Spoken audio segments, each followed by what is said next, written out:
से आमर स्वामी हुअन्ति। अच्छा से तुमको केबे बाहाई थिले? तो एते मोर मने नाही। अच्छा पिला छुआ के जण तमरो?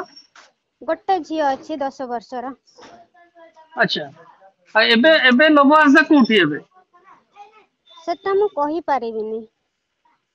से तम सହିତ किछो कथाबार्ता हुएनी ଆଉ जमा? ना ना आम सहित किछि कथाबार्ता हेइनी। अच्छा आमे हाँ, एठी अछु बाप घरे थिलु। अच्छा ସେଠୁ ପଳେଇ ଆସିଛୁ ଝିଅ ଛୋଟ ବେଳୁ। ହୁଁ ଓହୋ ତ ଏଠି ରହୁଛୁ ମୋ ବାପ ଘରେ। ସିଏ ଜମା ତମକୁ ଫୋନ ଫାନ୍ କେବେ କରେନି? ନା ନା ଫୋନ ଫାନ୍ କି କିଛି ଭଲ ମନ୍ଦ ବୁଝାବୁଝି ସେଟା କିଛି କହୁନି। ଆଚ୍ଛା ଆଉ ତୁମେ ତାକୁ ଫୋନ କର ତୁମେ ସିଏ ତମର ଫୋନ ଧରେ ନା ଧରେନି? ନା ନା ନା କି ପାଇଁ ଅସୁବିଧା ହେଲା କି ପାଇଁ ଗଣ୍ଡଗୋଳ ତମ ସାଙ୍ଗରେ? ସିଏ ତ ଆମକୁ ଛାଡିକି ଘରେ ପଳେଇ ଆସିଲା ତ ଆମକୁ ଭଲ କଲାନି ବୋଲି ଆମେ ପଳେଇ ଆସିଲୁ ଆଉ ଏଠି ରହିଲୁ ଆଉ। ତମେ ଏବେ କୋଉଠି ରହୁଛ? ଏବେ ବାପ ଘରେ ରହୁଛି। ମନୋହରପୁରରେ? ଆଜ୍ଞା ଓହୋ ତମେ କଣ କେମିତି ଚଳୁଛ କଣ କରୁଛ? ଏମିତିଆ କାମ ଦାମ କରୁଛି ଲେବର କାମ ଆଉ। ଆଚ୍ଛା ଆଉ ଏଇ ଯେ ଲବ ହାସଦା ଏବେ ଗୋଟେ ସେ ଝିଅକୁ ଭଲ ପାଉଥିଲା ସେ ଝିଅ ମରିଯାଇଛି ଆଉ ଲବ ହାସଦା ନାଁରେ ଲେଖିଛି ଯେ ଇଏ ତାର ମାନେ ତାର ପାଇଁ ମରିଛି ବୋଲି ତମେ ଜାଣିଛ ନା ସେ ଜାଣିନ ସେ କଥା? ନା ନା ସେ କଥା ଆମେ ଜାଣିନୁ। ତମେ କିଛି ଶୁଣିନ କିଛି ବି? ନା ନା ଓହୋ ଗୋଟେ ପୋଲିସ କେସ୍ ବି ହେଇଛି ତମେ ଜାଣିଛ ନା ଜାଣିନ? ନା ନା ମୁଁ ଜାଣିନି। ଓହୋ ଆଉ ଯଦି ଏମିତି ଲବ ହିଂସା କରିଥିବ ତମେ କି କହିବ?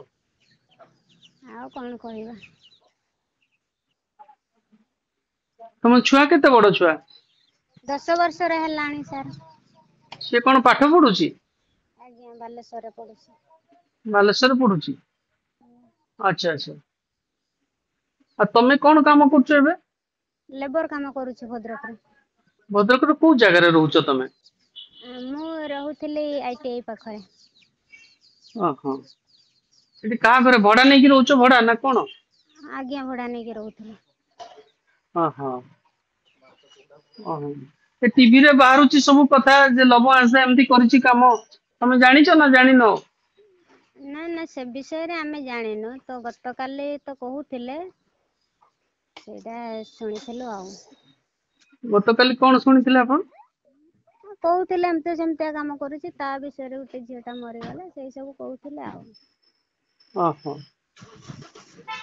ତମେ ଜାଣିଛ ଲବ ହାସଦା ଏବେ ସେ ଯେ ଭିଡିଓ କରୁଛି ମୋବାଇଲ ରେ ଛାଡୁଛି ସବୁ ଜାଣ ନା ଦେଖ ନା ଦେଖନି ତମେ ଆଉ? ନା ନା ସାର୍ ମୁଁ ସେ ସବୁ ଦେଖେନି ମୁଁ ତ ସକାଳେ ରୋଷେଇବାସ କରିକି ଖାଇ ପିଇକି କାମକୁ ଯାଉଛି ଆଉ ଏତେ କିଏ ଦେଖୁଛି ସାର୍। ଓହୋ ତମେ ଲବ ନାଁରେ କେସ୍ ଫେସ୍ ବି କିଛି କରିନ? ନା ନା ଆମେ କେସ୍ ଫେସ୍ କିଛି କରିନୁ। ଆଉ ତମର ଗୋଟେ ମିଟିଂ ବି ହେଇଥିଲା ଗାଁ ରେ ସିଏ ତମକୁ ଆସୁନି କିଛି ପଇସା ପତ୍ର ଦଉନି ଏମିତି ହେଇଥିଲା କି କିଛି? ନା ନା ସେମିତି କିଛି ମିଟିଂ ଫିଟିଂ ହେଇନି। ଓହୋ ଆଉ ଲବର ସେ ଆସିଲେ ସିନା ସାର୍ ତମେ ମିଟିଂ କରିବ ସିଏ ତ ଘରେ ବି ରହୁନାହାନ୍ତି କି ଏଠି ବି ଆସୁନାହାନ୍ତି ତମେ କେମିତି ମିଟିଂ କରିବ? ଆଚ୍ଛା ଲବର ଯିଏ ଭାଇ ତାର ଭଉଣୀ ଯୋଉମାନେ ଅଛନ୍ତି ସେମାନେ ତମ ସାଙ୍ଗରେ କଥାବାର୍ତ୍ତା ହୁଅନ୍ତି ଫୋନ ଫାନ୍ କରନ୍ତି? ନା ନା ନା ସେମାନେ ବି କଥା ହୁଅନ୍ତିନି ଫୋନ ଫାନ୍ ବି କରନ୍ତିନି। ତମର ଗଣ୍ଡଗୋଳ ଟା କଣ ପାଇଁ ହେଇଛି କି? ଏମିତି ଆମକୁ ତ ସେଠି ଭଲ କଲେନି ସେଥିପାଇଁ ଆମେ ଏଠୁ ପଳେଇ ଆସିଲୁ ସେମିତି କିଛି ଗଣ୍ଡଗୋଳ ହେଇନି। ଓହୋ ବାହାଘର ଟା କୋଉଠି ହେଇଥିଲା? ଏଇଠୁ ଗାଁ ରୁ ହେଇଥିଲା। ମନୋହରପୁରରେ ଆଜ୍ଞା ଲବ ଆସିଥିଲା ଏଠକୁ ବାହା ହେବା ପାଇଁ ବର ହେଇକି ଆସିଥିଲା? ଆଜ୍ଞା ତାଙ୍କ ପରିବାରରେ ଆଉ କିଏ କିଏ ସବୁ ଆସିଥିଲେ? ତାଙ୍କ ପରିବାରରେ ତାଙ୍କ ବାପା ଆସିଥିଲେ ମା ଆସିଥିଲେ ତାଙ୍କ ଦିଦି ଆସିଥିଲେ। ହୁଁ ତାଙ୍କ ଗାଁ ଲୋକ ବି ଆସିଥିଲେ। ଆଚ୍ଛା ହୁଁ ଓହୋ ଆଉ ତମେ ତାଙ୍କ ଘରକୁ ଆଉ କେତେ ବର୍ଷ ତାଙ୍କ ପାଖରେ ଥିଲ ସେଇଠି? ଏଇ 3 ବର୍ଷ ପାଖାପାଖି ଥିଲୁ ଆଉ।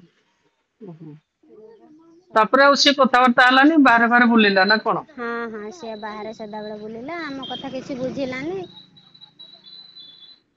ଆଚ୍ଛା ଆଚ୍ଛା